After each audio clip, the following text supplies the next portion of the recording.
broadcast network, AFTERBUZZ TV. Over 20 million weekly downloads in over 150 countries, and your #1 source for after-show entertainment.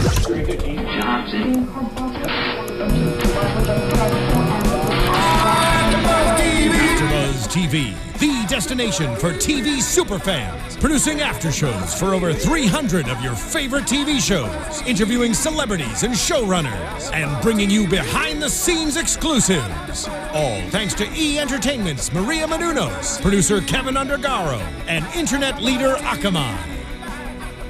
Now, let the buzz begin! There it is. Oh, yeah. Smooth. Silky. White man over bite. Where is it? There it is. There it is. Gotta feel it. Welcome to the AFTERBUZZ No, too TV. much? No, AFTERBUZZ TV's True Detective After Show. I'm Joe Braswell. I'm joined for once in his life by Joe Sanfelippo. It's nice to be here. I mean, I know we have a guest today, which when you come out for the guest. Do come out all for the guests. I have a month-old baby. I've been sequestered. Yes, fair enough. Fair enough. How you doing, Joe? Living the dream. How are you, Joe? I'm fantastic. I'm also living the dream.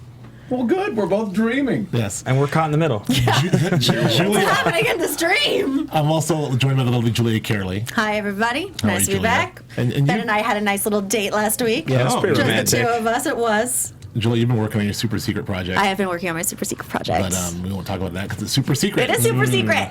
But Ben Bateman, how are I'm you, here. sir? I'm excited to talk about True Detective, man. You, This was were holding it down last week. my favorite episode of the season so far, so this is... And you know I've been a fan pretty much the whole season. It's pretty strong. Yeah, it was a it's good pretty one. strong. I got some feelings on that too. But more importantly, I said I'm who I am, but we're also joined by the lovely, the fantastic Jon Lindstrom. Thank you very much, John. I don't think anyone's referred to me as lovely. I Lovely. like it. I think it's quite fitting. But I'll take it. Lovely you are. Oh, yeah. Oh, thank you. John, if you welcome. don't recognize him, if you're watching on YouTube, you can see John, and you may recognize him as the mysterious Jacob McCandless from TV's True Detective, the show that we're doing right now. And if you're not watching on YouTube, then you'll hear his voice because That's how this on works. iTunes. That's how this works. And that's all it really takes. Is We're going to talk to John a little later on about sort of his. He has had the pleasure of working with multiple directors. When I asked him what it was like working with Nick, asked him what it was like working with Justin Lin and Miguel in this last episode. But before that, we want to talk about the episode itself. And those of you who are live streaming, feel free to ask us some questions for John if you guys want to know anything at all, because we'll talk to him about whatever. He's going to tell us everything, including how it ends. So that's what I do, man. We won't let him Give out it all of the room away. until he does. he's going to get the show will not end until he tells us how We are True locked in a room. You ain't season going 2 anywhere. ends, since it's already in the can.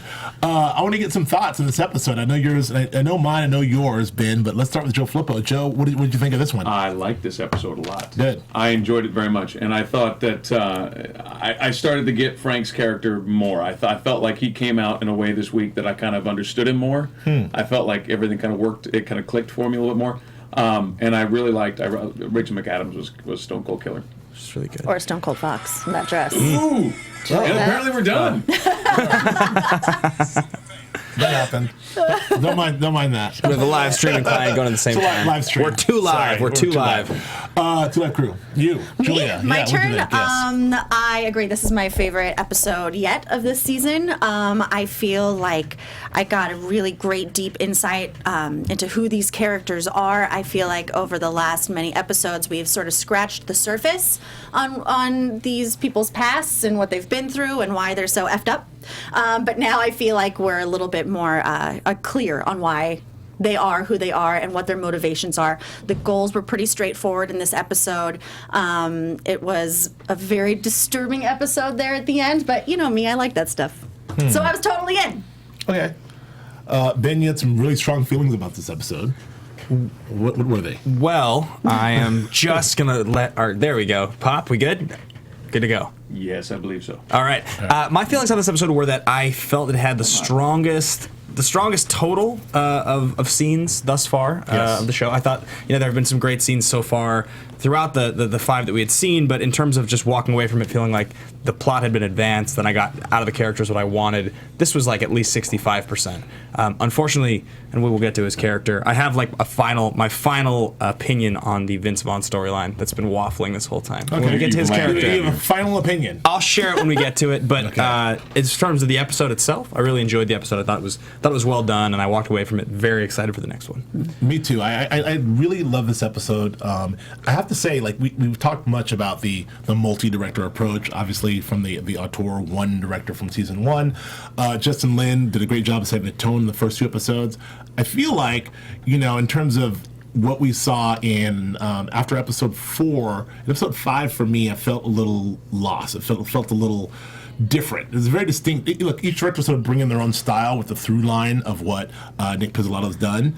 But I really felt like episode 5, it felt a little, off brand for me. I was a little lost. This episode 6, it felt like an entirely different show. I mean, an entirely different show. Not necessarily in a great way. Look, the whole of the show itself is fantastic. So we're here to nitpick this thing. We're here to take it apart. The show is fantastic. We all know we love the show. But I feel like what I saw from Miguel... Sapochnik. Thank you. Sapochnik. Thank you. From the get-go, it was fantastic, and a collection of wonderful scenes, including the one we'll start with, which is this sort of standoff with Colin Farrell and Vince Vaughn, which we saw. I think Vince Vaughn had his coming out party there, because I think that a lot of us on the internet and some of us in this room have been trying to figure out Vince Vaughn's performance, and if it's him, if it's this, if it's that, do we like it? Do we buy him? Do we believe him? And I've been on record by saying I like it. But I'm all in now on Vince Vaughn's performance. What did you think of that scene, Ben? Okay, so that was the most intense scene that we've gotten to witness between Colin Farrell and Vince Vaughn this season, right? Every other scene, for the most part, has been this sort of like hazy fatigue in Colin Farrell's face. For the most part, he was a little sober in the one episode, but this was the most intense. The stakes were the highest. It was very engaging. It was like a much more serious scene version of that scene from Grosse Pointe Blank. Yeah. But I walked away from that feeling like, okay, this was great. This is what I wanted to see. It was such a reminder to me that the stakes they're supposed to be high in so many of the scenes that Vince Vaughn is in, but they never seem to feel that way. This one felt that way, which is why I think that scene was so good. I think it was. Look, I feel like the relationship between these two characters, now that we've lived in them for 6 episodes, it all felt earned. So now I understand the relationship, we understand the history from all those one-on-one scenes we saw early in episodes 1 and 2 in the bar, all the way up into what we saw here. I felt every bit of the tension that was there. I thought it was well acted and well written and a wonderful scene. Flippo. Yeah, I was just going to say, my last point was that there was a couple lines that I thought Colin Farrell had in the scene that I really, really loved. I Sold My Soul for Nothing was one. Just there was a lot of emotion behind a couple of those lines that I enjoyed his delivery a lot. I thought it was one of his strongest scenes in the show so He's far. good at acting. He's good at it, That Colin Farrell kid. Not bad. He's got a bright future. He might have a future. Might. We'll see. If he can get a good swing, if he gets a shot, somebody's got to give him a shot. I thought that scene was great. It was interesting because it really, it's one of those scenes that really smacks of choice, because you could shoot that scene about 100 different ways given the dialogue. You could come busting in that door. He could come. It could be a screaming and yelling match in the kitchen. It could be too cool for school. It could be, there's all these different options, but they chose to do it very, very still, very, very quiet, very, very simple, and just adding the guns worked. It made all that possible. And it was, to me, it was interesting that also that the next scene, or the 2 scenes later, you had Colin Farrell, after all the controlled he had to show all day long, with that first confrontation with Vince Vaughn, then with the visitation with his kid, then he goes and he has himself an enormous blow party. Yeah, so we'll get to loses his goddamn mind. But it was that scene was terrific, and I think that, like you said, this is you call it Vince Vaughn's coming out party. I think that's fine, because I really bought the character.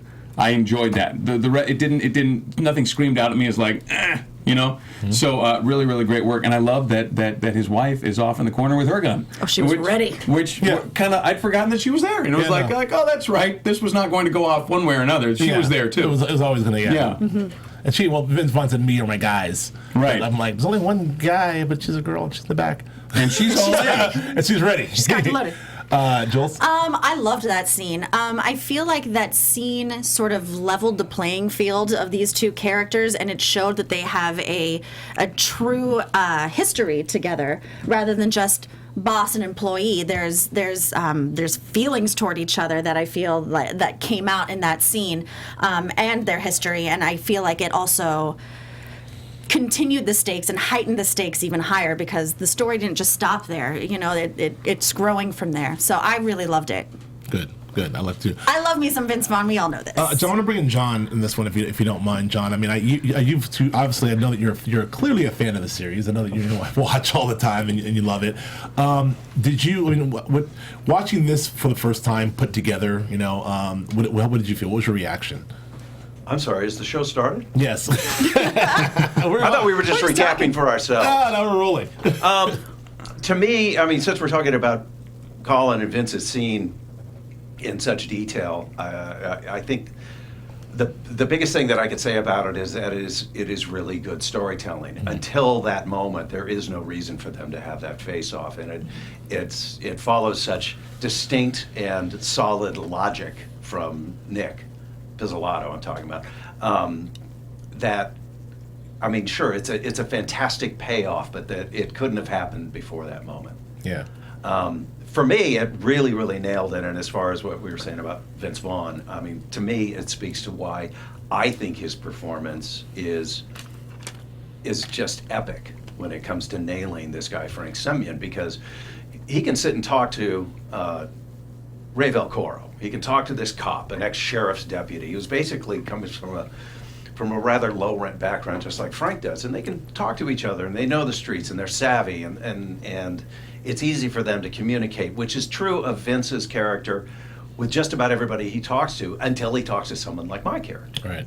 And in that case, he's getting completely outclassed. Yeah. He does not have the sophistication yet that he wants to have to go legit, but when he can talk to a very corrupt cop, he can speak the language in a way and let himself go in a way that we don't otherwise get to see. And so to me, I think Vince just totally nails the guy. I mean, Frank is definitely more eloquent in not just in a he's philosophical. Way, yes, exactly. Yeah, he's been thinking a lot about where he is, where he comes from, where he wants to go, right. and a lot of it really seems to come from a great place because he loves his wife and he wants to build something for his family. This brings up a question which I want to ask you guys again. Is Frank a villain? No. You're saying no. John's like, no. No, I don't think he is. I think he's a fairly glorious character in right. that he's making the best of what he was given. And he is trying to make this great leap into a new kind of life, for not just for himself. He wants to take the people that he cares about along. And that makes him not a villain. Well, the way this was kind of talked about in the casting earlier was like when Vince Vaughn is the big bad, or Vince Vaughn is the was playing opposite, and so I think we had it in our mind that Vince Vaughn's the bad guy, mm-hmm. but. Nick Pizzolatto's smarter than that, and there is no real bad guy in that sense. Yeah. And there's some damaged people, some corruption and fat cats. Yeah, exactly. And there's some really, really bad people. Joel, I've always said, and I've always felt that he is one of the most sympathetic characters in this show, even mm-hmm. though he does get gangster, even though he does pull people's teeth out, which mm-hmm. is kind of badass. Yeah. But he does say in this scene that he has a sense of justice, and I believe him wholeheartedly that he is guided by that sense of justice, and it comes out in so many different ways, and I think his performance has been pretty stellar in that regard, and it shows through. Well, in that moment, so because you thought that, in that moment, did you think that did you think that Frank set him up? That Frank, or did you think that Frank would never do that? He's got the sense of justice. Well, he admits that, like, no, it didn't hurt to have you on my side to blackmail before you knew that he's the always answer. Trying to achieve this status, your character's kind of status. He wants to be in that circle, and he's willing to do what he needs to do to get there, which is not often legal. It is not often pretty. So he's not like a great guy, but he does have I think, an ethic and a set of morals that does guide him. Right. I kind of feel like if he had known that he was setting him up, he at the time that he did it, he would have taken every effort to find the real guy. I don't think he would have left that guy out there. Right. Because I think he's too smart for that. That makes sense. I think It so was- too. I think makes he sense. wouldn't leave a loose end. It was Yeah. also Yeah. 11 years ago, and he was in a much different place 11 years ago. Crooked and yeah. And a leather jacket on. Yeah. Yeah. He was wearing those fresh suits. There's a lot. We learned a lot in this scene about not only about the two characters, but just about sort of like what potentially could be going on and who's on whose side. And I think that between what we saw in episode 5 with Frank and his wife, and what we saw in episode 6 with Frank has done a real, for me, has just done a real character that already had a lot of depth and a lot of interesting notes. It turned into a real, like, deep, wonderful, full-bodied glass of wine. I really think I love the Frank Simon. I went from like, I like Vince, I'm not sure what he's doing, but I love it, to like, I love this character. Like, this is part of the thing we talked about this being an 8-hour movie. Yeah. And sort of having to sort of look. It's an 8-hour movie. Yeah. It's hard to go up after episode 1. Like, I don't know about this one or episode 3. But once we get there, now we're getting pretty close to it, and things are forming. And I'm looking back over the last 6 episodes. I'm like, yeah, that was a great performance. I really like Frank. So I don't know. We'll see. I mean, And it's okay for that to take time. Yes. For us to get to that point before we learn enough about him that we can appreciate him at least. Sure. You know, appreciate his fully formed consciousness or something. Sure. You know, Pizzolatto's a big fan of Dennis Potter's work, if you Mm-hmm. know his. He wrote the original The Singing Detective and Pennies from Heaven, The Kid Mm-hmm. from England. And you can go back and look at those and rewatch those as an 8-hour movie. Right. You know, I think what you said is exactly right. I think someday, 5 years down the road, 10 years down the road, we'll go back and revisit True Detective seasons as if the same way we revisit The Godfathers yeah. Sure. films and, you know, these classic movies that we categorize as movies, but television has finally kind of taken its place in that pantheon. What do you call it? Post-secondary? Post-secondary traumatic syndrome, I think. It's an argument he and I have had for years now. The post-secondary golden age of television, is that what we're calling it? This is the post-golden age. See, it's deep water. Okay, there was the golden age. I This is just call it the Soprano days. See, everybody says This is Sopranos the post-golden golden age. age. I think this is the golden Oh age. God! It's just, you can think all you want. Whatever. This is I love you, and that's all I can say. It's fact. Okay, so let's continue with Frank because then we'll get back to Volcaro and then the mission and everything. Let's continue with Frank because there's one thing that he did say in the room that was very telling and interesting when he's like, when Ray asked them, "Are you going to be around?" He's like, "Look, being on the ropes is not the same as bleeding out." Yeah, you know that. That was right? very cool. It's the story of my life, Flippo. I'm like, yeah, you tell Don't him. bleed on my floor. But then we see it's interesting the way the story's told because we get to see Frank, who's kind of on his own detective mission, isn't he? Like Frank is actually, bit, you know, we talked about. We think we predicted this early on that Frank would become a detective of his own, and now his story has evolved into him like tracking some people down and tracking down the hard drive and tracking down the woman, and so doing your bidding essentially, or maybe trying to make a friend with your character, John. So I don't know. So moving on to Frank's next confrontation. Was this the next thing we see Frank do? Well, he goes to visit Stan's widow, family. and then he Yeah. also goes to the Mexican standoff. Right. So let's talk about With the actual Stan. Mexicans. Yes. Which is a funny line. That's That's, a a great good line, line. Yeah. What did you think about the visit and the way that played out? I hated it. You hated everything I about hated it. Well, I know what I hated about it, but I hated the outside. I hated the fact that I Yeah, could see the Vince Vaughn's kid, makeup, and he's but- hugging the kid, and the heavy-handedness. I did like that it was juxtaposed against the scene with Colin Farrell and his kid at the same time. Those were the cuts, because we've talked about the overarching theme of parenting and especially fatherhood in this show. Yep. So that's interesting to me. My biggest issue with, and this is what I won't go on a rant here because we've talked a lot about it already, but my big issue with Vince Vaughn's character on this show, I thought that it was that character didn't fit in the narrative of the story as much as that was my initial thought, right? Too much real estate for this one character that wasn't as compelling as the other Yep. three. I don't think it's that as much now as that I don't think Vince Vaughn's doing a bad job. I just don't think he was the right actor. And it's funny because it was written for him.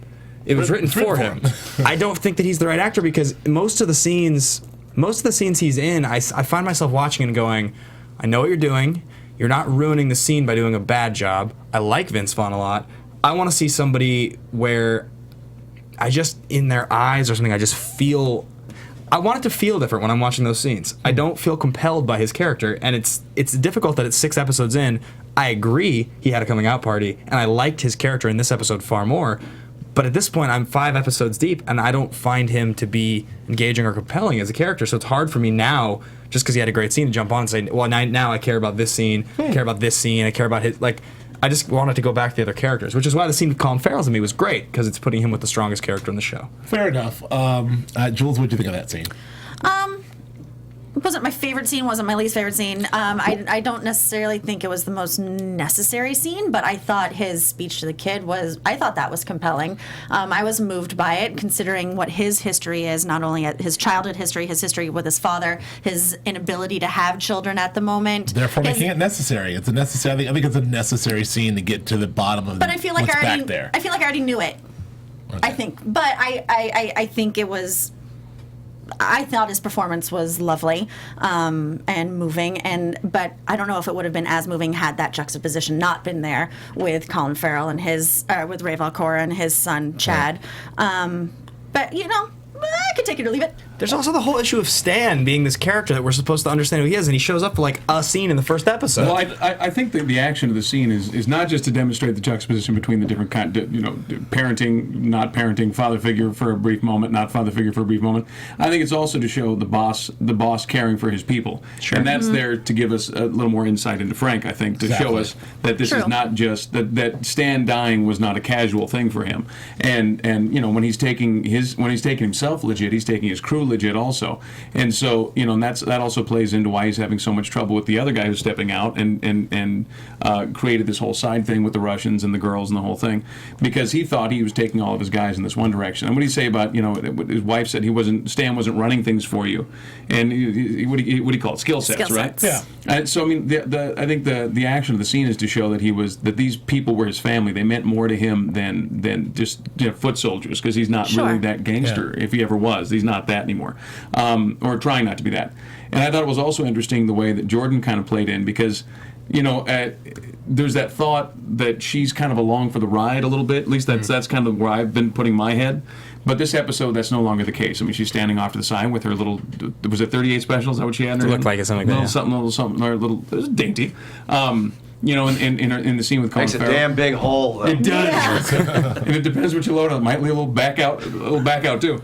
But she was there with the money too, and the way she handled the money was great. We're not buying. This was his money. Mm-hmm. You shouldn't feel bad about taking this. I thought that scene was great. It established them as a couple too. They're in this together. Yeah. In a way I think previously I hadn't felt that they were.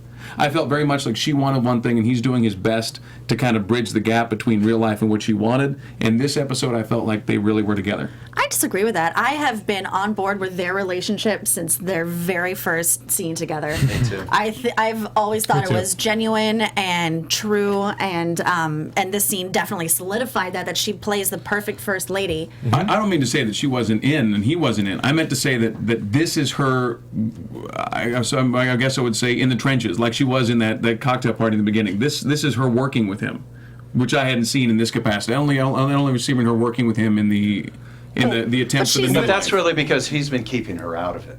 Yeah, okay. He has been kind of, saying, please let me, I have to go do something you don't want to be a part of. But I always felt like they were on the same page. Yeah. I never thought that she was like, I want she this, knows I want what he this, and does. he's trying to do it for her. I always felt like it's something that they dreamt together and are doing together and are complete partners in it.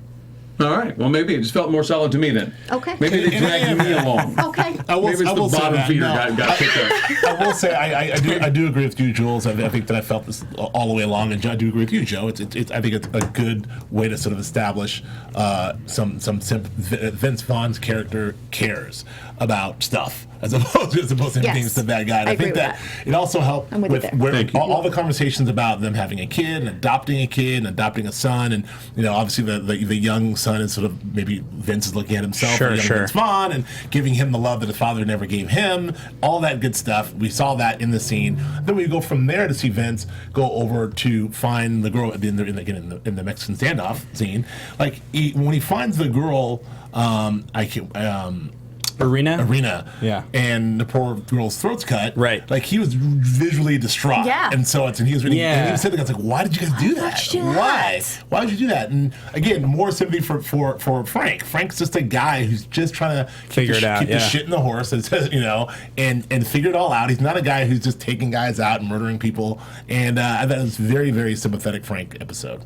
It was nice to see. I mean, it was nice that he got played because he's been so like quietly blustery this whole show. Yeah. Every scene seemingly is him trying to flex. Yes. So for him to make a tactical decision like that, offer the cut, and then just get played like that, and you just see him weak. He's just, I'm not going to raise up on these guys. That was nice. It gave depth. The other thing was, it really shows that he doesn't have the stomach for this anymore. Right. That the Mexican guys came to play and he didn't. Yeah, those guys are messing around. And he said, and it was great. It was very telling. He's sitting on that couch in that crappy little house, and they're just staring at him. They didn't say anything, and he made the deal. He made his own deal backwards. He's I'll give you 3 days with no cut. And a 5-year warranty, and I'll wash the car, and I got a service plan. I mean, he took the sales pitch out all the way. They didn't have to say a word. And then when he gets there and the girl's got a throat cut, to me, this is not a guy who can live in this world anymore. Right. You know what I mean? If he ever so was he's this guy, now stuck in the middle. Yes. He's like in this purgatory of ex-gangster and wannabe.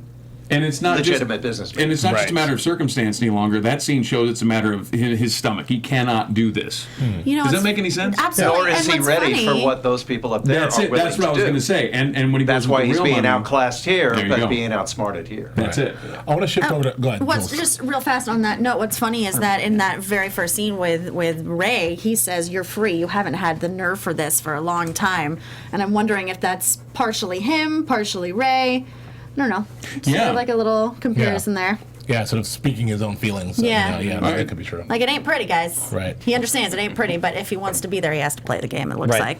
like. So speaking of Ray, I mean, no, let's talk about Ray because he also had an interesting, some interesting things happen to him. Oh, yeah? Yeah, That Ray. He shaved his mustache. Yeah. No. That's what happened. No, That was a big deal. So we saw that deal. We talked about the him and Vince Vaughn scene, the scene with Frank, which is fantastic. But in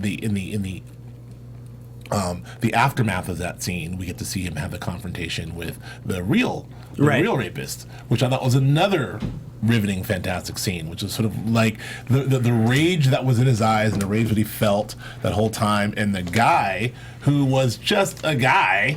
Clearly, he's just a guy who who maybe may or may not have some mental problems, may or may not remember it, and all of that rage and hatred and vengeance that he wanted to wreak upon someone. Like, this guy's not the guy to do it. It's kind of a weird scene. It's a very empty, but it was closure for him, but it was very empty as well. I can tell you, I'll never look at a cheese grater the same. yeah, that's a tough way to go. Yeah, it was a lot. He said a lot. I think it's It was very specific too. Yeah. That was the problem. Never be around a cheese grater without any pants on. Let's Colin had just go. some Let's go with real that. images going on in his head, and we felt them. Logistically speaking, a cheese grater's got to be a pain in the ass for that kind of thing. 'Cause you gotta clean it all the time. It can't be. And if you tried cleaning a cheese grater, just chew a sponge to pieces. I'm just saying. Thank you, Flippo. Just saying, you got to think these things through. Welcome back to the panel, Flippo. Thank you. You were saying that? So I had this thought when I was watching Velcora this episode where I made a note here. Where I wrote he's all what do I want to find here.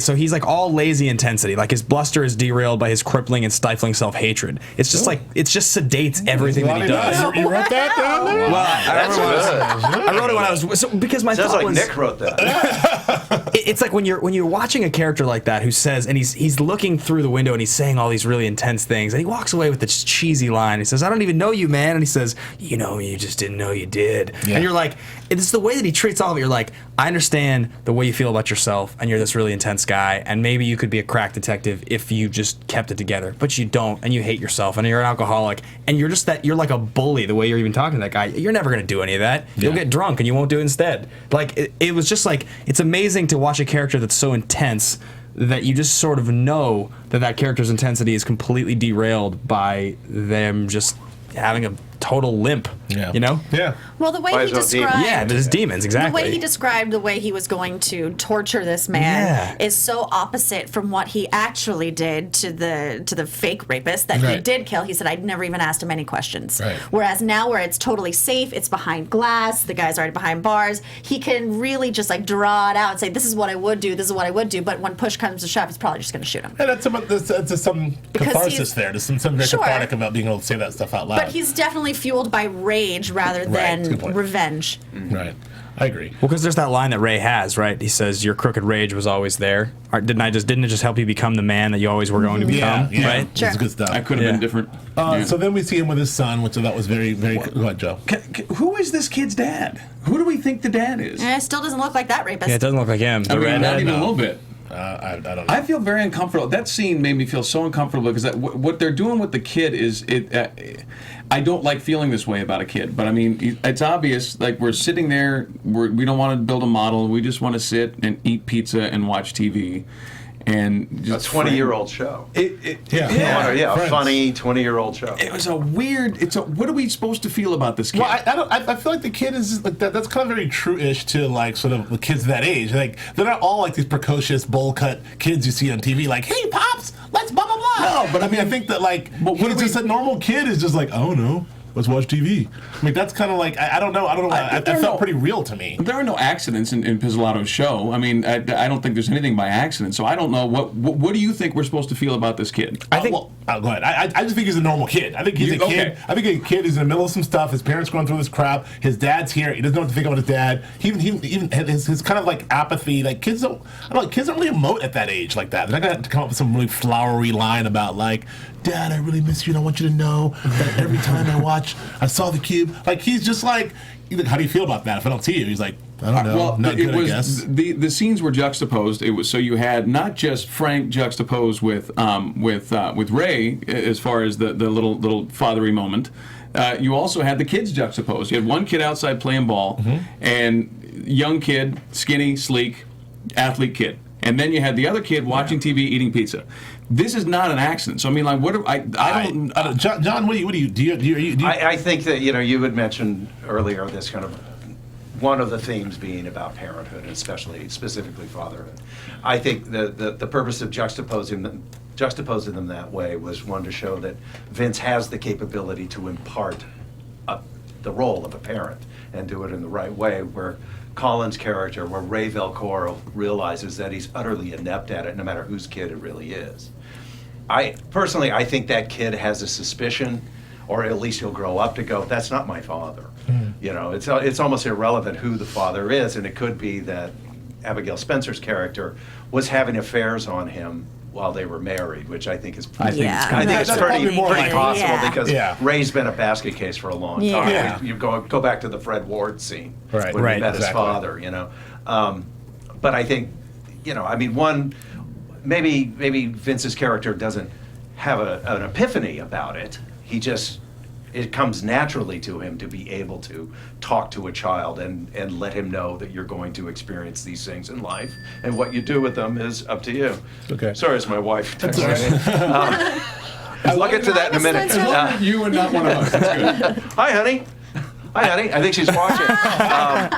But Velcoro has his own epiphany that's not very positive for him, where I think he realizes it doesn't matter whose kid it is. I know I love him, but I'm nothing but trouble for him. I cannot be a father. Well, and they're trying to create the ultimate tragedy in Velcoro's situation from the first episode, where his kid he's overweight and he's literally like the redheaded stepchild. Yeah. He gets beat up for his shoes. He wants to watch Friends. He's a sissy. They're trying to do all these things where you're like, I like Friends. I mean, I love Friends. I just mean the way that he interacts. Give me and your shoes. He seems so scared. And they're trying to set it up so that it's like Frank, or not Frank, that Velcoro is holding on to this thing that ultimately you're watching and you're like, you're even struggling to want to love this kid, but you are supposed to, and you're telling yourself to love him. Now, see, that's what I think is. I think that's part of it, but with all these characters trying to achieve some sort of redemption in their life, I think he's grasped this thing and held on to it desperately because that's the one redemptive thing he has. One if chance. I could be a father to this kid, There's also and he finally realizes I can't, and that's when he goes off the rails. It makes you wonder if there's like a pizza-eating, Friends-watching, comic book store-owning, big, huge, red-haired dude out there kind of going, I wonder if I have a son somewhere. And I passed a joint right down the street. Let's go check crazy night. I want to move on. I don't want to get short on time here, but I want to just get to Ray's way of coping with his grief and his he goes home and he gets the bottle of tequila and he gets a bag of some powdery white substance. I've never done coke, but that looked like a lot of coke. That was a lot. That was like for a party, like a bunch of people. Is that how it works? That was a little much. Does his heart explode now? Is that I'm like, he's gonna die. How sad. Yeah. I thought that was a great scene. Like Colin Farrell, did a great scene, just a job of sort of letting us feel his pain. There was no moment in that whole scene when you're like, "Yeah, buddy, get it, woo!"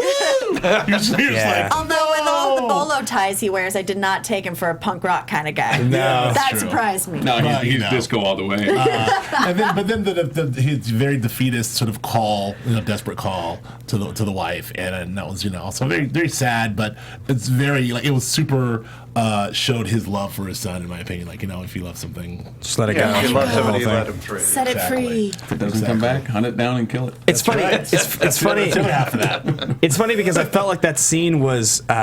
I felt like that scene was cartoonish, but not actually in a bad way. It was a very effective scene, right. And I really enjoyed the second half of it after the weightlifting and the punching. Yes. When he's just sitting there sliding off the couch, crying, and then the best part was when he's just sitting there quietly, the final shot before he makes the phone call, and it's all done. It's like if you've ever, I mean, not even drugs, if you ever just stayed up all night drinking and everybody leaves and the sun comes out and you just sit there and you feel so sad and drained, you're like, it's over. And I felt like that was just the penultimate version of that. Yep. So even though it did feel a bit cartoonish, like just the punk rock and all of it, I thought it worked really well. It was very effective. He played it so beautifully. And very much enjoyed that they didn't show him destroy the room. I thought that was great. That would have been indulgent and necessary. I like that they did it Greek. Like, come out, the tragedy's over, let me tell you about it. Right. I like that. So what are we to make of this new Ray Volcaro? Because I think that we've seen all these different versions of him. When we first meet him, he's a complete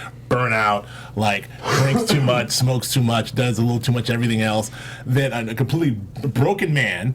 And then he sobers up and sort of gets himself together, quits the force. He's still under Frank. He's now free from Frank theoretically. He's free from his son. He had one last go around with the booze and the coke. Is he back to burnout? Is he a brand new guy? What is this new? What do we expect from Frank? I think the clue is in what Frank told him earlier in the episode. All that rage, made you what you are, and now he is free of all those things. So I think we're going to see the real Ray Volcaro now. I agree. I think that he's not going. Got a gun. Yeah. Big gun. I think he's going to cease trying to be what other people want him to be, and just let it go. Go with his gut and what he feels. And for the record, I don't know. I really don't know what happens. Yeah, I was going to ask you about how much you do know, because, I'm wondering, are we going to find out who the father of Ray's son is? Are we going to find out? Is it? I wonder if we all. Or is it just done? Is it done? Just done. It could be. Let's move on just really quick to Rachel McAdams going undercover. She's working out. Her sister knocks on the door. She's doing a little bit of a workout. I found that very disturbing, that workout, especially her finishing move. The knife workout? Yeah. I'm come on! I'm enough already. He's already I felt dead. that one sitting in my living room. I'm no. Dude's dead already. But, the finishing move, and props for Rachel McAdams. She's really doing that. Yeah. That was awesome. I did not want to meet, I loved it. Yes. So, I want the behind the scenes video with the trainer standing there with her, and she's got her hair in a ponytail, and it's clear, like the actress thing. She's got Lululemon pants on. She's working on her knife moves. Her months of prep for the show. That's the video I want to see. Well, she nailed the finishing move a little too strongly there. So I feel like she's got it. She killed it. She's amazing. But that relationship between her and her sister, I think, is really interesting, and I think that we're learning more about her characters. Again, we learn more about the characters through their interactions with others, and so again, we're learning more about Rachel McAdams, about Annie Bizzaretti's, more as we see her interact with the world. And I think that the way she interacts with her sister kind of tells us more about sort of what their relationship continues to be. But there's still some tenderness there, kind of a little bit. I think she always has a soft spot for since the very first episode. Right. That is her soft spot, is her sister. Right. That's the only thing that she holds on to. Right. So this is where it gets kind of weird for me. And I'm first of all, I'm on board 1,000%. Don't get me wrong. Yeah. But So they go undercover to this party. She gets undercover. She gets to This corporate orgy, has if to you look will. like that she is $2,000 a night. Was that the price? Yeah. She's not. She can't wear anything. They got the tracker. She put the tracker in her shoe. That doesn't seem. None of that seems very safe to me. No, not at all. No. Why are they letting her do that? Yes. What I want to know is where are these eyes wide shut parties? Nobody tells me anything. I know. I never get invited on Tuesday. And I go to the party. I mean, you know. No, these things. They must happen because This I see weekend, them though. on the This TV. weekend. Yeah, they must be real. They must be a thing. I don't know. But John, did you get to go? No, damn it. You know what? We were hired. All the speaking actors except for Rachel. We were hired for 3 days for that shoot, which was in a big mansion over in Pasadena. But they only worked us the first day. Oh wow. So Tim Murphy, a guy who plays the Russian Osip, Right. and we shot our scene about 1 o'clock in the morning, and Miguel, who directed the episode, was running back and forth between 3 different setups, which was Rachel walking through the room, and Tim and I in the office, and Colin beating the shit out of somebody outside. So there were 3 camera setups, and Miguel is running back and forth and directing all of them at the same time at 1 o'clock in the morning. Oh wow. Wow, talk about consolidation. Yes. That's efficient. He's got a big brain, that Miguel guy. Your scene that you're talking about with Osip, it was funny to me because it was the most like it was like over here is like corporate deal, money, signed contracts, something nefarious, and you're like yes, and he's like you cheated him, he's like not quite, and then you're like of course, you're like something bad's happening. Like it was like one of those things where like I feel like I know so little really about what's going on that I tried to make sense of the pieces. Like I think I get what's going on here, right? But I think it's the paintbrush of like what am I looking for, like generic sort of contracts and like espionage But and all that. again, the clues are there though. Every bit of dialogue is a clue. Right. Almost every shot is I don't doubt every line in the scene. It has to be written down and referenced next week. But what I really dig about it is that we do learn it as the viewer learns it. As the characters learn it. You as actors. Yeah, that's great we stuff. actors learned it as everybody was learning it. It was fantastic. Secrecy was crazy on I it. can I only imagine. imagine. I can't even imagine. You can't even imagine. I can. Just finish up. Like Annie gets into the party. They give her a little dose of some Molly, pure. And I read about this Molly. I'm not too familiar with it. I've never tried the Molly. But It's ecstasy, isn't it? yes, it is. I thought it was liquid Roughly. ecstasy or It's- something. No, it's ecstasy. the pop- It's the same thing. MDMA. It's the same thing. Yeah. MDMA, which is Yeah. ecstasy. Except I'm no expert on this ecstasy stuff. But I don't know. In the experiences that I've read about or heard about through others, So I'm told. so I'm told. I remember the book. You lent it to me. I don't know that her rolling was a little. It was different than what I read in the book. Different than what I read in the book. Yeah. She was. Because when I read the book, it was a little more clarity. When I than read the that. book, I don't remember any hallucinations or any kind of weirdness or anything like that. I have a friend that read the same book. Yes. And we were watching the episode. Wait a minute, is this guy a friend of everybody?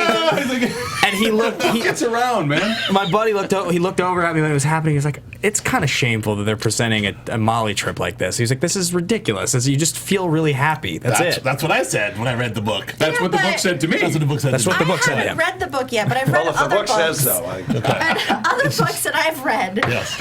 It really depends on your environment, does That's it very not? true. It does depend on your environment. It does I depend on think your you're environment. right. That's the book I But no, read. you're absolutely right. And from what I read, it depends And on I've your read it environment. more than once, and it's been different every time. Anyway, so she had a bad experience with the Molly. She tries to pick some up, but I don't know. She was going. Did you feel like, okay, you're a cop and you arrest people for doing drugs and you're not like 55, you're like 32 or something. Like, why are you making yourself puke when you put an injectable like in your bloodstream? Like, what are you doing? Not gonna. I just felt like that was so stupid. I was like, really, you're a cop and you're gonna try to make She's yourself desperate. Maybe it's her first time reading the book. I don't know. You just didn't feel like she would Everybody know. reads the book. Read the Don't book. you have to know how that stuff works if you're a police officer? But she gets in there. She seems To okay. read that book? the Molly takes effect. She starts having some interesting flashbacks to what we presume is a. It's her time on the commune, which I mean, Yes. it was a pretty Back at the commune. obvious Back at the call. I commune. called that a long time ago. Yeah, that adults were Yeah. having sex with the babies. Yes, Something the weird. unicorns in the field, and that Oh, was yeah. all bad. Yeah. All bad. So Real, now we real know, creepy. So now we know where it's coming from. I mean, the Molly induced that, so that was good that we found that out. But then she finds what's my girl's Vera? name? Vera. Yeah. And and we knew at some point the knife would come out and she was going to gut someone. We called that from episode one. That was great, wasn't it? That was. And then he's standing there And and he you see didn't the even know. blood pooling. And what did he say? Fuck What you the do. fuck you do to me? What you do? What you do? What you do? Yeah, Yeah. that was badass. And It was very she cool. He bled out just in time for her to not, And he puts his hand up, he just smacks it away. And he's just dead. Yeah, it was very cool. now, Did she stab the other guy Yeah, too? did she kill the oil She baron? No, she Stabbed kicked him. him. She kicked him. Oh, okay. Yeah. Yeah, she popped him in the balls. She Alright. did a little this action, and then something happened. He fell, and then I thought she kicked him. I thought I she don't got know. him. I thought with she a got knife. him, too. And I thought, like, God, that was gratuitous because he's just in poor oil Yeah, baron. I don't think she did. All right. It looks like she like twisted his arm. He's a poor oil They have to baron. leave something. Yeah. Coming to an eyes Not wide for this. shut party in the middle of the night. You know. He So- didn't deserve that. No. That was some strong Molly. It made her kill a dude. Well, it made her kill a dude, but she killed a guy. She had to Yeah. kill the dude. She had to kill the dude, right? What the Yeah. book say Maker. about that? The book, the books I've read, no one's ever killed anyone in the books I've read. No. You didn't read the whole book. I read the book a couple times. Yeah. I remember the book being very peaceful. Very Yeah, very quiet. peaceful, very nice. Anyway, so that whole scheme was great. I mean, look, what else? I mean, a lot of sex, a lot of violence, Right. A lot of stuff happening in the house. She got through. I think the guys outside that whole scene was very cool that they were Yeah. there, and I mean the plausibility factor. I'm not gonna touch it. I don't know. The whole wouldn't like, get I involved. opened door and Paul Woodrow is standing outside the door. I don't know. That moment you're talking about? But I loved it. I thought it that's was all cool. awesome. I loved it. I feel like I've been waiting for it for this entire season. I was a little thrown off by the music. Oh, really? I thought the music was excellent. Yeah, I'm was with you. confused. I loved it. was beautiful. It just I felt felt like- different in a completely It felt different, very weird different, and environment. the more I thought about it, I just watched it a second time, a little bit with you there, right there. And it felt very much so like a haunted house. It Yeah. felt like sort of horror film music to me, and I guess for this scene it worked. It just didn't necessarily fit in this True Detective world that they've built so far. It just took me out of it the first time I watched it. It completely took me out You of and the I scene. I watched was it. like, We what is watched it the this? second time together, and I Yeah. kind of felt that way too. I felt like the music had a little too much going on. Yeah, If it pulled you out of the scene, it didn't. Yeah, It was I mean, trying to an- instruct you how to It feel was an a little too much. interesting choice, Yeah. and it just didn't feel like it fit to me. But Well, to each their own. And then juxtaposed against the Black Angels that play as they're leaving, right? Isn't that who that is? The rock and roll song that Is that plays? the Black Angels? I believe it's the Black Angels, or I think that's who that is. Over the end credits? Yeah. Isn't that? I think it is. Yeah. That was my breakdancing crew in The Black Angels? in junior high. I thought it still was. It still is. No, it's the be Black surprised, Angels with really. broken wings and limp around, cry a lot about their backs. Making that up. Let's ask some people online. Oh, by the way, Sylvia Love says if we want to find those parties, we should check Craigslist. Nice. Thank you, Sylvia. I'm just Thank gonna you. say. Once Frank Semyon achieves his goals, if he ever does, I think his guy Nails is going to fit right in with that crowd. Oh, yeah, we forgot to Yeah. even mention. yeah. Oh yeah, We forgot to even Nails mention with the nail gun. the nails. Yeah, Yeah. that was an ouch. Yeah. Got it. Let's. So, John, I want to ask you just about your experiences on this show. I mean, well, first of all, can you tell us like anything? I mean, is there anything you can tell us about your character and shed any light to sort of like what we could expect? I mean, I know you've done. To be honest, I really can't. I Yeah. mean, we got our, not only do we have a non-disclosure agreement, but I just don't know because we got our scenes. airtight. We got only our pages the night before we worked. Electronically, we couldn't print them. We could. Oh, really? Yeah, seriously. Same thing with the Wow. audition. We Wow. we got this. We had to sign an NDA to start. online. Send it back. Then they sent you this audition material that wasn't even in the show. Does It your was computer explode in 30 little puppet minutes? smoke comes out of Like the Mission keyboard, just Impossible. like Mission Impossible. Everybody gets a new Sounds Mac, good. though. It's cool. Yeah. It's a parting gift. Right? Yeah, they had bags of them at the wrap party. No, I really can't tell you. But I think Jacob McCandless is a very very manipulative guy, and he doesn't scare easy around somebody like Semyon, even though he knows who he is. He already knows he can fox the guy. Right. And that's exactly what he's doing. He's manipulating him. You see, it's like carrot and the stick thing. Right. What's it like? I mean, we've read a lot about Vanity Fair profile. What's it like working with and for Nick Pizzolatto? I mean, is he Nick is present? great. Is he present on the set all the time? Every single shot. He was there, okay. night shots all the way till the sun was coming up. He was there every single day, working with every director, every actor. My first day, going back to not my first day, but my first dialogue day, going back to episode 2, when we walked through the downtown oil rig.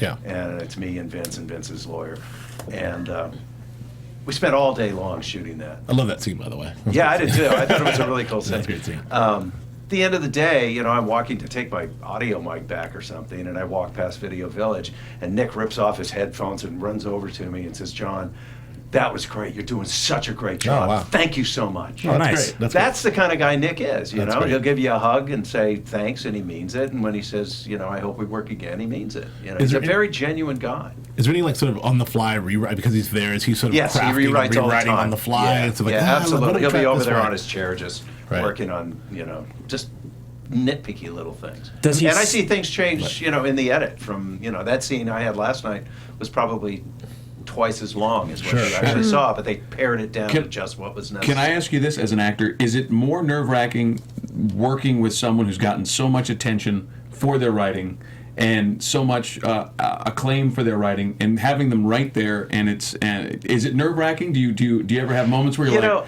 I better not move I better not put the is? So, yeah, you stick very close to the text, but. All I would say is, my first episode, I didn't really say anything. I just, had a toast with Vince Vaughn and stared at the back of Colin's head, But in the second episode, when I actually spoke and he had that kind of response to me, whatever intimidation I had, it went away.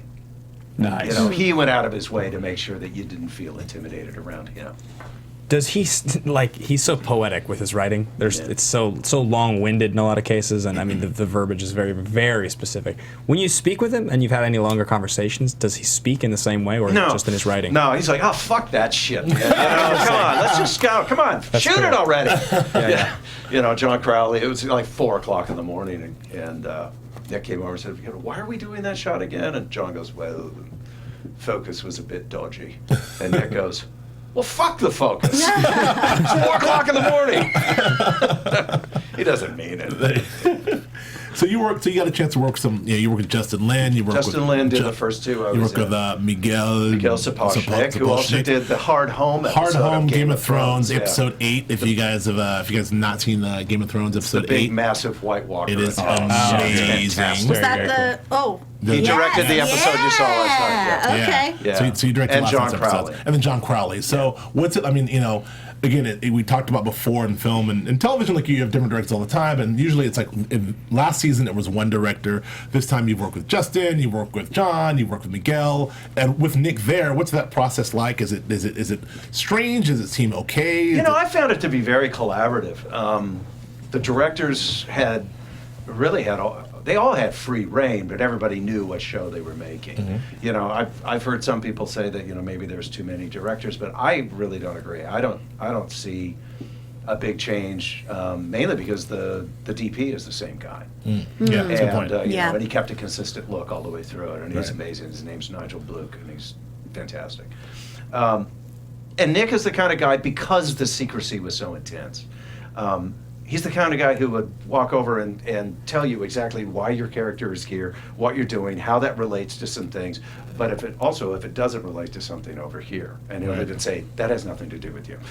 You just need to worry about this, this, this. So the architecture in his head and how he relates to everybody else was really valuable. That's one thing I was wondering.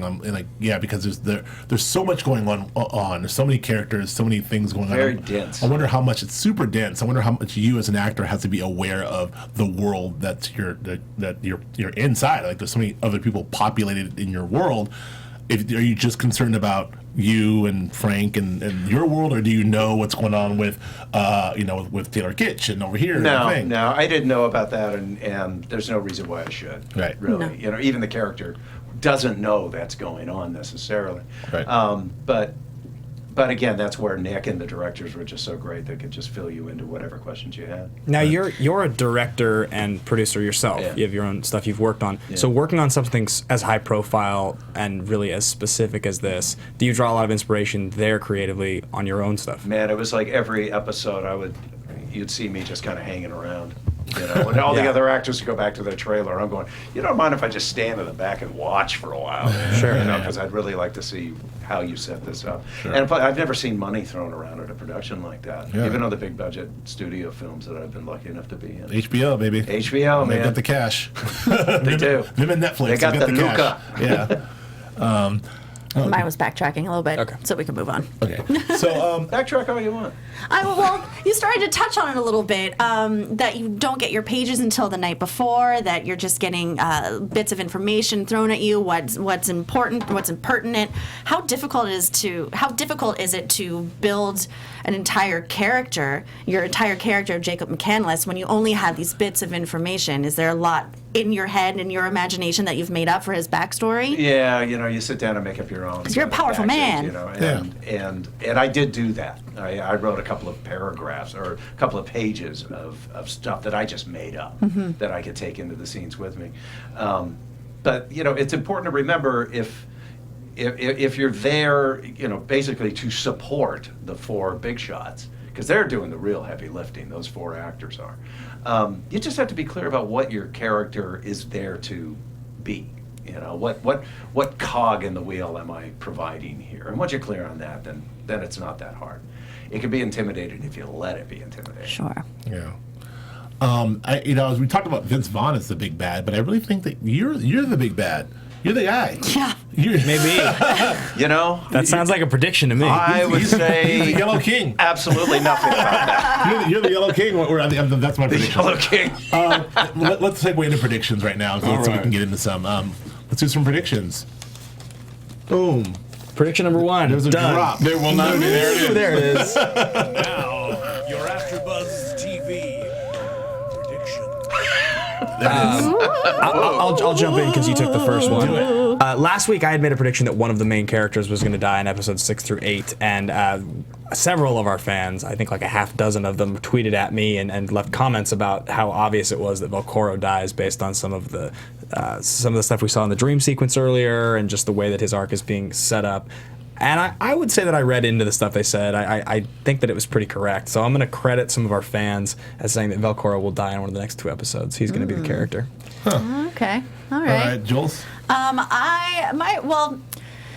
My predictions was similar to his. That I do think that you have a lot more of your hands are way dirtier than we know already, and you are so McCandless you're talking desperate. about. McCandless.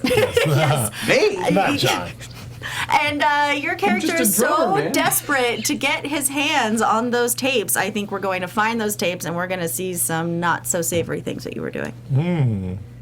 Maybe wearing some masks. Maybe. Flippo? I think we're going to find out that Ray is not this kid's dad, and that his wife was having an affair for sure. Yeah. I don't know if it's going to be Newsflash. pertinent or not, but I think that that's definitely going to be the case. And you know, I want to say real quick, not a prediction, but the idea of a bad guy or good guy, I think. In this particular season, just people following their own self-interest, and which is always to me the best kind of television, because you know, evil for its own sake is so cheap and easy. But if you're just following your own self-interest all the way, then really good writing leads people to be in conflict, and bad versus good becomes kind of outdated. You know? Sure. So I Yeah, don't but know we if we still ever, have the question that Are you- was stated. Oh. You're right. Are you preparing yourself for Vegas this weekend, Joe? Is that that line? if you're going to be in Vegas, we'll be there. And via con Dios. We're going to edit that. I want just a quick second boys here are to give a good. shout out. A theory that was shared by one of our fans on Twitter as the local stigmatic. He wrote a few sentences about what he thinks is going on, and it was very elaborate. I know we all saw it on Twitter. I just wanted to read it out loud because Okay. I think it's pretty great. Right. Theory: Shisani's Lodge is a Bohemian Grove type of cult of the rich and powerful, meeting in the woods once a year to sacrifice women to a bird god. They saw a chance to cheat Frank and Casper out of $5 million in steal Casper's blackmail videos and took it by torturing and killing him. Mayor Chesani is now using Vinci PD to clean up the murder, planting evidence on the Mexicans. The Birdman is Lieutenant Burris. He used rubber bullets, like cops use, and was awfully quick to Belcora's shooting scene. What are you doing with my scene, Lieutenant? Perhaps to give his fingerprints an excuse for being there. Notice he was opening cupboards without gloves on. That's a very specific choice for an actor or character. Chesani's lodge is deep in the woods, similar to the Bohemian Grove, in the tall trees where Belcora was murdered, as he and his dad prophesied in the Purgatory, when he and Bezarides get too close to solving the murder. It was probably a little convoluted, but it was so good. That's pretty great. Yeah, it was impressive. That's pretty great. That guy should be a writer. He should. I want to hear yours. I just want to say very quickly, my official prediction is that I think that your character is going to get away clean. I think he's going down. Duh. I think he's going down. You think he's going to go? You think he's not going to go? He's not. He's going to get away with it. Okay, good. Oh, okay. Yeah. I think that they will. They'll have all the evidence and they'll take these guys down. But I think that Mr. Teflon here will skate. That's what I think. Looks too good in a suit. He's not going to. And I think, but I also believe that Frank hopefully will still rise. And Mr. Teflon will skate, and then we'll see. Characters like yours always get away with stuff in shows like that. That's Pizzolatto's whole thing. That's his whole thing, right? like He wants the corporate guys to win. That's the country we live in. It's beautiful. Before we get out of here, John, can we get a prediction from you? What? And you know stuff. But what do you? I predict that Network is uncomfortable. none of us know what's going to happen. There it is. Well played, sir. I predict you're not going to get it from me. Thank you so much, John. Thank you very much. This was a great time. Thank you for coming. Thanks for doing your homework. Yeah, you can see John. John, where can the kids find you on Twitter? It's at V Jon Lindstrom. At the Jon Lindstrom. At V Jon Lindstrom. So you can check him out on Twitter. Joe Flippo, where can they find you? You can find me on the Twitters at Joe Flippo, JoeFlippo. Julia?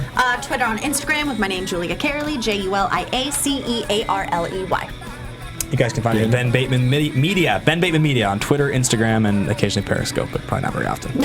And you can find me at Joe K. Braswell on Twitter, Instagram, and Periscope, especially from Vegas. Joe. No, I'm kidding. John, it's a pleasure having you, and we will see you all next week for the final 2 episodes. Yep. Thank you. All right. Thank you for coming, sir.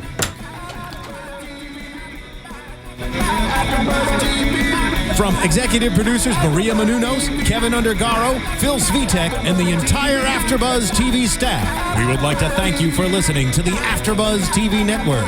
To watch or listen to other after shows and post comments or questions, be sure to visit AfterBuzzTV.com. I'm Sir Richard Wentworth, and this has been a presentation of AfterBuzz TV. Buzz you later. The views expressed herein are those of the host only and do not necessarily reflect the views of AfterBuzz TV or its owners or principals.